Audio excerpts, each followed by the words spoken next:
botar aqui.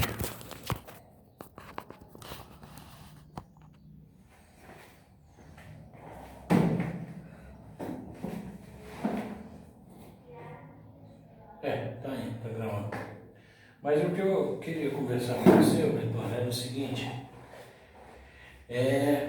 Vou chegar mais pra cá. Oh, meu Deus. Agora dá. Nós vamos. A aula virtual nós demos uma adiantada boa e acabamos o nosso programa. Nós vimos tudo que tinha que ver. Por um lado foi bom porque nós vamos fazer uma revisão. Por outro é ruim porque foi aula virtual. A aula virtual não é a mesma coisa de uma aula presencial. Por isso eu optei por voltar também à aula presencial para a gente poder ver isso. Nós estamos vendo, tá? Hoje, na última aula, eu comecei a ver com o aluno, o Lúcio, a gente começou a falar sobre o feudalismo, tá? E hoje eu vou conversar com você. O feudalismo é o seguinte, é um modo de produção que existiu na Europa Ocidental durante o século IV até o século XIV. São 1000 anos, do lado direito da Europa, né? Europa Ocidental, no lado direito da Europa, Europa Ocidental. Tem a ver com a divisão do Império Romano. O Império Romano, quando estava numa crise muito grande, tá? Em 396 depois de Cristo, o Império Romano foi dividido em duas mãos. Eles pegaram o Império Romano, que era gigantesco, e fizeram assim, ó, Império Romano do Ocidente e Império Romano do Oriente. O Império Romano do Oriente ficou inteirinho durante quase 1000 anos. Vai se chamar Império Bizantino. Já na parte ocidental do Império Romano, ele vai se fragmentar todinho. É como se tampasse um prato no chão e não vira um monte de caquinho. É a mesma coisa. O Império Romano do Ocidente vai se fragmentar todinho e a menor parte são as fazendinhas, que vai se chamar feudo, tá? Como é que os feudos surgiram? Foi assim. Quando os bárbaros começaram a invadir o Império Romano do Ocidente, aquelas famílias que tinham muito dinheiro, elas fugiam para o campo, para a propriedade deles no campo. E aqui estava a casinha deles, no campo. O que eles faziam? Minha casa é horrorosa. Cercavam em volta para os bárbaros não entrarem. Eles faziam muros bem grandes para se protegerem das invasões bárbaras. Mas nem todo mundo tinha terra. Nem todo mundo tinha terra. As pessoas que não tinham terras, elas se abrigavam aqui e elas tinham um trato com o dono da terra. Qual que era o trato do dono da terra? Alguns dias, não tinham dinheiro para pagar, não tinha dinheiro. Alguns dias da semana elas trabalhavam aqui. E além disso, elas deviam a ele parte do que produziam. Por exemplo, suponhamos que eu sou esse pontinho aqui, e eu produzia vacas, eu criava vacas. O meu trato com ele era o seguinte, de cada 10 vacas que eu criasse, uma pertencia a ele. É daí que vai surgir a relação de servidão. O dono da terra se chamava senhor feudal, mais para frente. E eu, que morava ali de favor, vamos colocar assim. Ô Lúcio, beleza? Esquecido? Senta aí, fica à vontade. E eu que morava de favor nessa terra, eu era o servo. É assim que funcionava. Mas o feudalismo ele não surgiu do nada. Ele foi a junção de duas tradições. Eu já falei isso com o Lúcio na aula passada. Uma tradição do Império Romano chamava colonato, que era o seguinte, você tinha muitas terras, você deixava as pessoas trabalhar na sua terra, em troca elas lhe pagavam com o que elas produziam. Eles eram colonos seus, moravam na sua terra de favor, vamos colocar assim. É bem próximo do feudalismo essa tradição. E a outra tradição vem dos germânicos chamado de comitatus.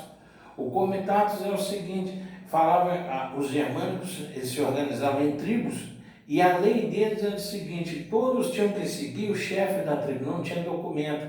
A marca registrada do período feudal é a ausência de documento, é tudo oral. O trato que você tinha com o senhor feudal, ele era oral, não tinha documento nenhum. Aí muito aluno fala assim comigo, ah professor, mas não podia acontecer o seguinte, de eu combinar uma coisa com o senhor feudal e eu não cumprir? Podia acontecer, mas isso era exceção. A regra era que o trato era cumprido, tá? A Igreja Católica era muito forte, era muito presente, é a única instituição que sobreviveu à queda do Império Romano do Ocidente, foi a Igreja Católica.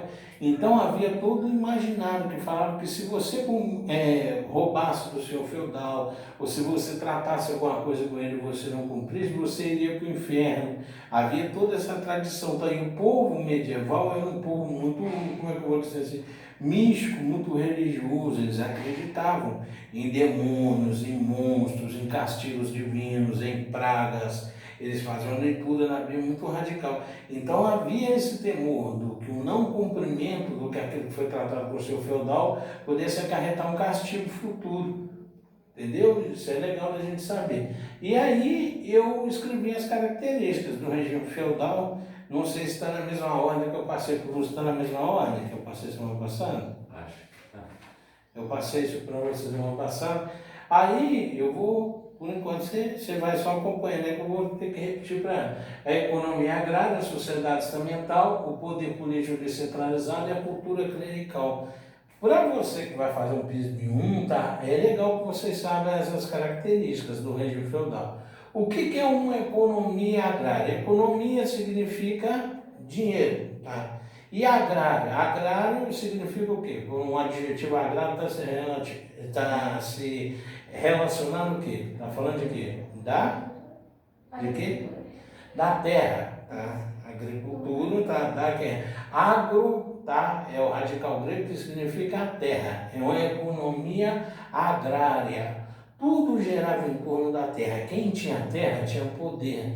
É uma sociedade que ainda não é monetarizada, ainda não tem dinheiro o suficiente. Existe, mas ainda não é o predominante igual é hoje no nosso mundo. Hoje, com dinheiro, a gente consegue tudo. A gente consegue acesso a serviços de primeira, a gente consegue acesso a bens, tudo isso nós conseguimos hoje porque nós vivemos numa sociedade monetarizada. Na época era o contrário, a fonte da riqueza era a terra. Se você era terra, tinha terra, você tinha poder, porque você era o quê? Um senhor feudal. As pessoas moravam de favor na sua propriedade e você as explorava de que maneira? Alguns dias elas tinham que trabalhar para você e elas ainda deviam a você tudo aquilo que elas produziam. Por isso que quem tem terra é tão poderoso. Agora vamos às armadilhas. Tem professor mais antigo e tem livros mais antigos que falam assim, não existia comércio nesse período. É uma mentira, é um erro, é um equívoco. Tem que ter comércio, tá? Eu ainda falei para o Lúcio na última aula, por exemplo, um feudo que é longe do litoral, como é que eles vão conseguir sal? Alguém tinha que levar lá e vender para eles. Mas é um comércio pequeno, as pessoas que mexem com o comércio são discriminadas, são os burgueses. Depois, lá na frente, no finalzinho do segundo ano, vocês vão ver que de classe discriminada eles vão enriquecendo e vão tomar o poder nas revoluções burguesas do final do século XVIII. Tá? Mas por enquanto, tá, você sabe disso, existia um comércio pequenininho, o feudo tendia à autossuficiência, isso aqui é o feudo. O que significa ele tender, a minha palavra, tendia à autossuficiência? Ele quase não precisava do mundo exterior, as roupas eram produzidas aqui dentro, o alimento era produzido aqui dentro, mas olha o meu cuidado, presta atenção, português é tudo, numa provinha, se você tiver que escrever, eu tendi à autossuficiência, era quase autossuficiente, porque não existe um feudo 100% isolado do mundo exterior, tá? Se você coloca numa provinha assim, o feudo era isolado do mundo exterior, ele mesmo se abastecia, o cara vai anular a tua questão, não vai nem ler o resto, tá? Então, muito cuidado com o português. Vou dar uma dica a vocês aqui, vocês provavelmente vão ser meus alunos do segundo e terceiro ano também, vou dar uma dica aqui a vocês. Nós estamos falando de ciências humanas, história, pessoas, ciências humanas. Não é igual matemática. Matemática você pode falar assim, 2 mais 2 são 4. Acabou. É ciência exata. Ser humano não existe a palavra nunca, jamais, ninguém, todos. Eu não posso chegar aqui e falar assim com vocês. Todos os escravos eram contra a escravidão. Eu estava aqui durante os 500 anos que teve escravidão, os 500 aos 300 anos que teve escravidão no Brasil, eu conversei com os 10 milhões de escravos que vinham para cá para me fazer uma afirmação dessa. Eu não posso falar. Aí como é que é mais bonito se eu falar assim, a maioria dos escravos lutavam contra a escravidão, tá vendo? Então, aprende isso, história não existe essas palavras. Quando você for dissertar, escrever um textozinho bonitinho, uma redação, todos, ninguém, todos, ninguém, jamais, nunca, essas palavras não existem. O ser humano é assim, hoje eu gosto de um troço, amanhã eu já não gosto. Hoje eu estou fazendo uma coisa, amanhã eu já não estou fazendo aquilo. O ser humano ele é assim, tá? Ele não é acabado. Os seres humanos é assim. Então, quando você for escrever um textozinho, em vez de você falar assim, ó, todos eram contra a escravidão, você coloca assim, a maioria era contra a escravidão. Tá? Em vez de você falar assim, nunca ninguém fugiu, você fala assim, dificilmente alguém fugia. Tá? Aí você tá. História e português namoram o tempo inteiro, tá? Vocês têm que ter essa noção. Então, existiu o comércio, os feudos tendiam à autossuficiência. Eles produziam quase tudo ali dentro, mas havia necessidade de um comércio. O comércio sempre existiu, ele vai crescer, crescer a ponto de 4 séculos depois ele superar a economia agrária. Mas nesse período que a gente está falando, feudalismo, a fonte da riqueza é a terra. Quem tem terra tem poder. Quem tem terra é diferenciado, até a lei era diferenciada para quem possui a terra. Quem possuía a terra geralmente eram os herdeiros do Império Romano, eram aquelas pessoas que sobreviveram ao Império, à queda do Império Romano. Aluno costuma me fazer uma pergunta assim ao professor, mas ninguém vendia a sua terra? Não, você vai pegar uma coisa que é valiosa, a terra, e trocar por uma coisa que é sem valor, que é, como é que fala, dinheiro, que na época era uma coisa discriminada. Ninguém fazia isso, tá? Então, até eu estou errando, ninguém não, né? Dificilmente alguém ia fazer um negócio desse, tá? Porque era andar para trás, era desvantajoso fazer uma negociação dessa forma. Quem tinha terra tinha poder. E era difícil, Vitória, estar falando com o Lúcio na outra aula, as relações de troca. Por exemplo, como é que você compra um agasalho sem dinheiro? O frio está chegando, você quer ter um agasalho sem dinheiro. Aí você tinha que trocar por aquelas galinhas lá que você cria. Não era fácil de você achar quem quisesse trocar um agasalho por galinhas. O dinheiro, ele vem para facilitar a troca. O dinheiro é mercadoria igual todas, qualquer outra. Mas por que ele é vantajoso? Porque com ele você troca por qualquer mercadoria. Qual que é mais fácil para quem eu quero adquirir uma blusa para mim? Eu sair com 4 frangos na mão, caçando alguém que quer trocar comigo, ou sair com algumas notas de dinheiro? A chance de eu ser mais bem sucedido é eu saindo com as notas, não é? Então, é uma economia de troca, economia agrária, tá? E depende muito dos fenômenos da natureza. Se chovesse muito, estragava a plantação, se ficasse muito tempo sem chover, estragava também, as enchentes, e tudo isso era interpretado como um castigo divino. A enchente, eles não tinham discernimento de saber que era um fenômeno da natureza, era um castigo de Deus àquela população. É assim que a leitura que eles faziam é essa. Não vamos falar muito disso quando chegarem na cultura clerical. Beleza? Entenderam isso daí mesmo? Então, só para você entender, tá? Para ficar fácil você estudar em casa, escreve um negocinho aqui assim, ó, na economia agrária. O Lúcio eu já ditei para ele na última aula. Eu vou ditar um negócio parecido para você. É só para vocês dois igualarem, então que hoje eu estou dando uma atençãozinha mais para ela.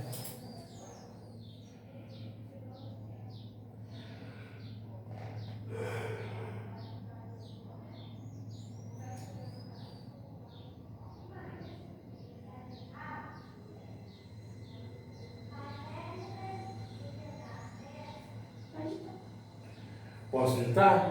Então anota, aí assim, coloca assim no seu escrito aí que você falou assim, ó. A principal fonte de riqueza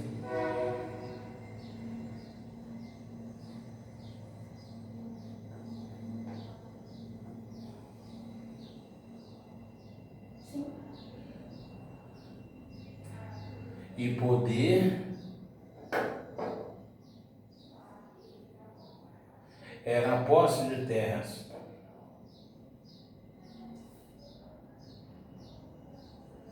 Ponto. O comércio era muito reduzido.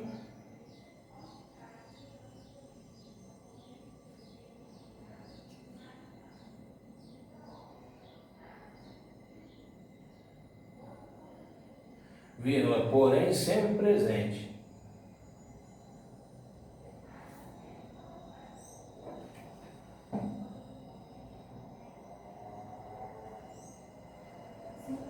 Só isso daí. Aí faz a sociedade estamental. Agora nós vamos falar da sociedade estamental. Primeiro eu falo, depois a gente escreve uma coisinha. Um lembretezinho para você estudar em casa.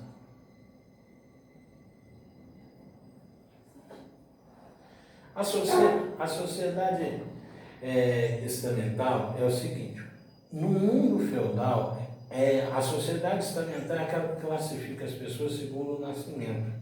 Tem a pirâmide social, que é assim, toda sociedade tem isso. Só na socialista que não. Tem a pirâmide social. No nosso mundo hoje, 2020, o que determina se eu moro aqui em cima, se eu moro aqui embaixo, o que é? Primeiro, segundo, terceiro classe. Oi?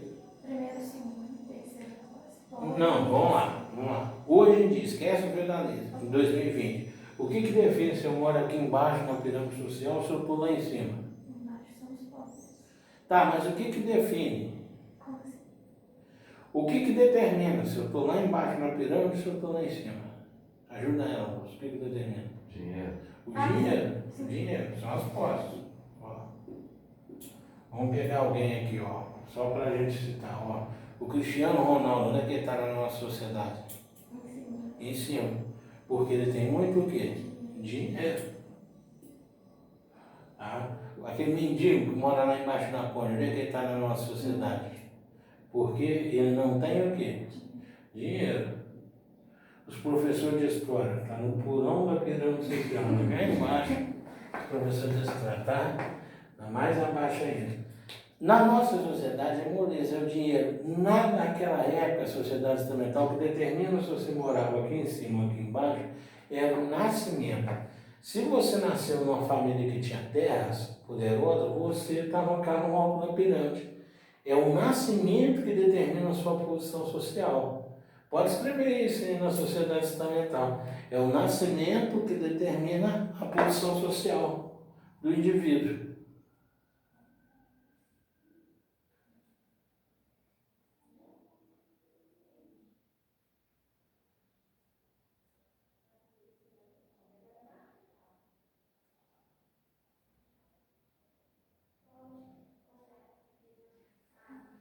Beleza? Tudo jóia? E aí, eu vou fazer a pergunta a você. Numa sociedade onde a pessoa é classificada pelo nascimento, pela sua família, é por isso que as famílias antigamente, dessa época, elas tinham um sobrenome, era assim, mais de 30 nomes, tá? Embora o Dom Pedro II era Dom Pedro Orleans de Bragança, Albuquerque, Teixeira, Barreto, é gigantesco. Cada nome daquele significa que ele descendia de uma família importante. Entendeu? O nome era muito importante. Eles falavam até que o nobre tinha sangue azul, tá? Ele era diferenciado, eles usavam muito essa expressão. Voltando aqui ao assunto. Numa sociedade classifica os outros pelo nascimento. Existe mobilidade social? Existe, por exemplo, na nossa, vamos voltar aqui de novo, 2020. Tem gente, uma pessoa que mora aqui embaixo, 2020, pular cá para cima? Tem gente. Se você for um Neymar da vida, você pula, o Silvio Santos, a Camilo. Não estou falando que acontece com todo mundo, mas existe essa possibilidade. Isso chama mobilidade social. Você se move dentro da pirâmide. Você está aqui, corre para cá, ou está aqui e corre para cá. Está entendendo? Está entendendo? No mundo feudal tem essa possibilidade? Sempre não, porque não tem jeito de eu nascer filho do Sebastião e morrer filho do Francisco. Não tem essa possibilidade, tá? Eu carrego na vida inteira o mesmo sobrenome, a mesma descendência, tá? Eu carrego assim, não tem jeito. Então, se eu fosse um servo, eu podia morrer trabalhando, eu podia estudar, eu podia fazer de tudo. Eu ia ser sempre o quê? Um servo. Tá? Se eu fosse um nobre, eu podia trabalhar, eu podia fazer o que eu quisesse, eu ia ser sempre um nobre. Tá? Eu podia perder meu dinheiro em jogos, eu podia perder meu castelo em dívidas, eu ia ser sempre um nobre, ia ter sempre uma justiça diferente para mim. Aí a pirâmide social do mundo feudal ela era assim, ó, dividida em 3 estados. Aqui em cima está o clero. O que é o clero? Você sabe? Os feudais, os senhores feudais. Não. O que é clero? É uma parte da nobreza que fica na igreja. Tá. Clero é padre. Tá? É. Clero é padre. O clero, os membros da Igreja Católica. Aqui embaixo os nobres, nobreza. E aqui embaixo o povo. O povo era bagunça, o povo tinha colono, tinha servo, e tinha uma camada pequenininha, fininha, no meio do povo, uma camada fininha, que era a burguesia, que eram os comerciantes. Tá? Tudo ali no mesmo balaio de gato. Os 2 primeiros estratos, tá? O clero e a nobreza, recebiam o nome juntos de aristocracia. Aristocracia significa os melhores, os bem-nascidos. Tá?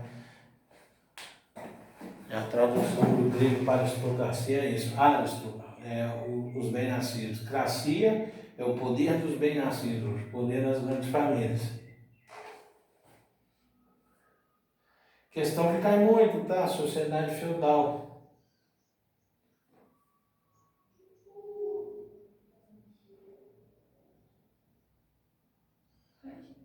Tá vendo como é que é facinho? Estou sendo bem didático, bem tranquilinho para vocês.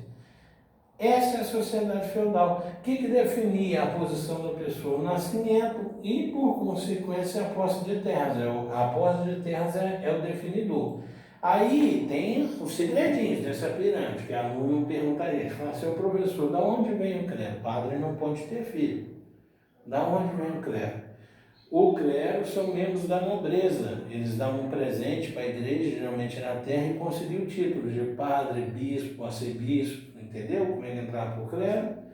E outra coisa que a aluna falou, professor, nunca aconteceu de um membro da nobreza se envolver com alguém do povo, namorar, ter filho. Eu não posso aqui falar que em 1000 anos de feudalismo isso não aconteceu, claro que aconteceu, tá? Mas a regra o que era? Membros da nobreza casarem com outros membros da nobreza, famílias ricas casarem com famílias ricas, para ir juntando as terras e ficando mais poderoso ainda, entendeu? A regra era essa, mas eu não vou falar que não teve, porque teve, tá? Pessoas, o envolvimento. E essa criança tá, que nascia, tá, fruto do relacionamento de um nobre com alguém do povo, geralmente era um bastardo. Eles envenenavam, eles mandavam sumir. Já viu aquela história, né? Fala que o cigano rouba a criancinha, já viu aquilo? É que o cigano é itinerante, o cigano não para, ele fica de um lugar para o outro. Então o que o nobre fazia? Pagava o cigano para ele sumir com aquela criança. Falava, quando vocês forem embora para outra cidade, leva essa criança, vamos com eles, que isso é um herdeiro que eu não quero ter. Aí a criança sumia, tá? Eu falava assim, foi o cigano que roubou, o cigano é ladrão de criancinha, tinha essa lenda antigamente, até há pouco tempo tinha, até aqui no Brasil eles falavam, o cigano rouba a criancinha. Era assim que acontecia, até porque cada filho que nasce é um que, mesmo sendo bastardo, é um herdeiro a mais para dividir a fortuna da família. Então era indesejável isso. Estão me entendendo? É por isso que eu sumia com aquela criança. O terceiro pontinho, vem meia hora, gente. Como é que está minha hora aí? A gente vai ter uma conversa, quando vê, está na hora. 5h43. 5 e? 43. Eu acho que não vai demorar Não, tem 17 minutos de aula ainda, tá? O poder político era descentralizado. Não havia um país, não havia Espanha, Inglaterra, Portugal, não havia França, não havia nada disso. O que havia era o quê? 30 mil feudos na Europa Ocidental. Cada feudo tinha o seu senhor feudal. O senhor feudal, dentro do feudo dele, ele era uma espécie de rei. Ele era como se fosse o prefeito. Todo girava ali em torno da figura dele. Não tinha um presidente, não tinha um rei. Cada feudo tinha suas próprias leis, cada feudo tinha suas próprias regras. Era assim que funcionava. Por isso que tinha feudo que tinha pena de morte, outros não tinham. Tinha feudo que tinha moeda, outros não tinham, tá? Tinha feudos em que você tinha que pagar determinadas prestações ao seu feudal, no outro você não tinha. Era tudo assim, tá? Era dessa maneira que funcionava a relação de poder. É só você colocar aqui, ó, escreve aqui assim, ó, cada feudo tinha suas próprias leis e sua própria regra, suas próprias regras e costumes.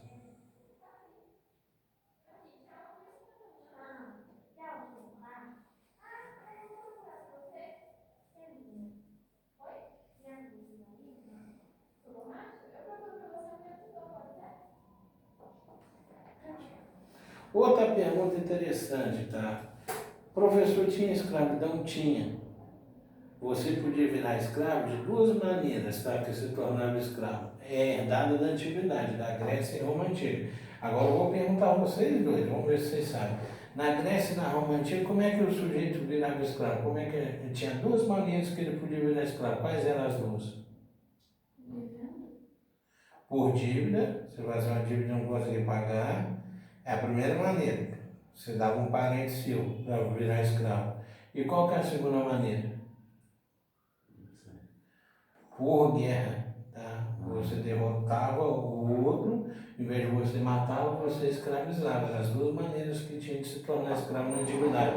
O feudalismo herdou essa tradição. O feudalismo tinha escravidão, só que era pequena. A maioria dos trabalhadores eram o quê? Servos, tá? Mas tinha muito escravo também. E aí, muito aluno fala assim, professor, qual que é a diferença de um servo para um escravo? Escravo, meninas, é mercadoria. Escravo você compra, você vende, você pode presentear alguém com escravo. Tá? Servo não é mercadoria. Servo era preso no seu feudal por diversos acordos que ele fazia, acordos orais, não tinha documento nenhum. Mas ele não era mercadoria, um senhor feudal não podia vender um servo. Tá? Então, a diferença entre servo e escravo é isso. Escravo é mercadoria, não esqueçam isso não. E por último, a cultura clerical. A única instituição que sobreviveu à queda do Império Romano, meninos, é a Igreja Católica Apostólica Romana. Ela não tinha concorrentes, não havia as igrejas protestantes que tem hoje, ou que existem hoje. Era tudo dentro da Igreja Católica, nada fora da Igreja Católica. E ela tinha muito poder, primeiro, que ela estava em todos os lugares. A única coisa que tinha tudo quando é feudo era uma capela. A Igreja Católica vai em todos os lugares.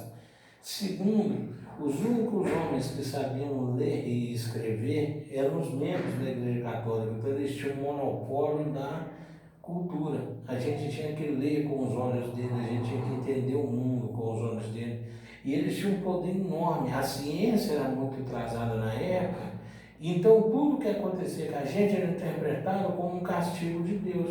Por exemplo, se fosse essa epidemia de Covid que nós temos hoje, tá? Hoje nós sabemos que é um vírus, tá? Os médicos já pesquisaram, já era um vírus. Se fosse naquela época, eles iam falar que era um quê? Que era um castigo divino, porque o povo dessa cidade é pecador, o povo dessa cidade não paga dízimo, não vai à igreja. Então, Deus mandou com castigo essa doença, tá? Era tudo interpretado dessa forma. Se você, por exemplo, gripasse, hoje você gripa, você vai no médico, faz exames. Quando sai o resultado dos seus exames, o médico passa remédios para você, você vai na farmácia. Na época não era assim. Você gripava, você ia na igreja, o padre fazia às vezes do médico. Você ia na igreja e falava, ó, eu estou com a gripe, já tem 2 meses, eu estou sentindo muitas dores. ao médico ia falar, o médico não, o padre ia falar o seguinte com você: isso é porque você é pecador, isso é porque você faz coisas erradas, é porque passa coisas erradas na sua cabeça. Gente, quem que não pensa coisa errada, passa coisas erradas na sua cabeça? Então Deus mandou esse castigo para você. E como é que você vai sarar? Você vai acender velas, você vai fazer jejuns, você vai fazer penitência, castigo, se autoflagelar. Já vê aqueles caras que se autoflagelam, pega o chicote e fica batendo nas costas dele mesmo, até ficar na carne viva? Está em autoflagelação religiosa na internet, vocês vão no YouTube.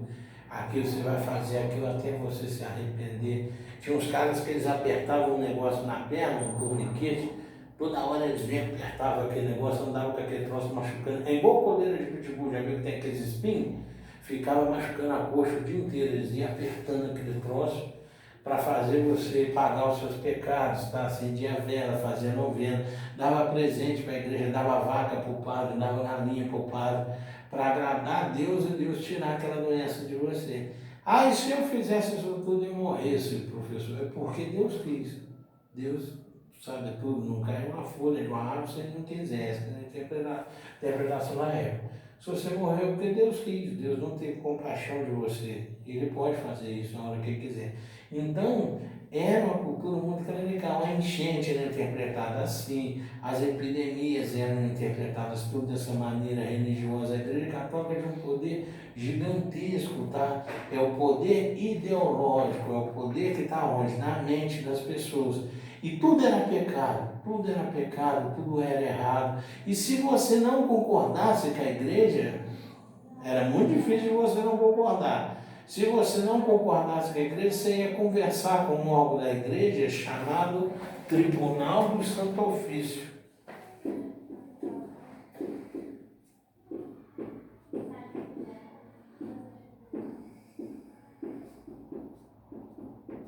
Tribunal do Santo Ofício, que tinha um nome mais comum que vocês devem saber: Inquisição. A Inquisição, meninos, meninos,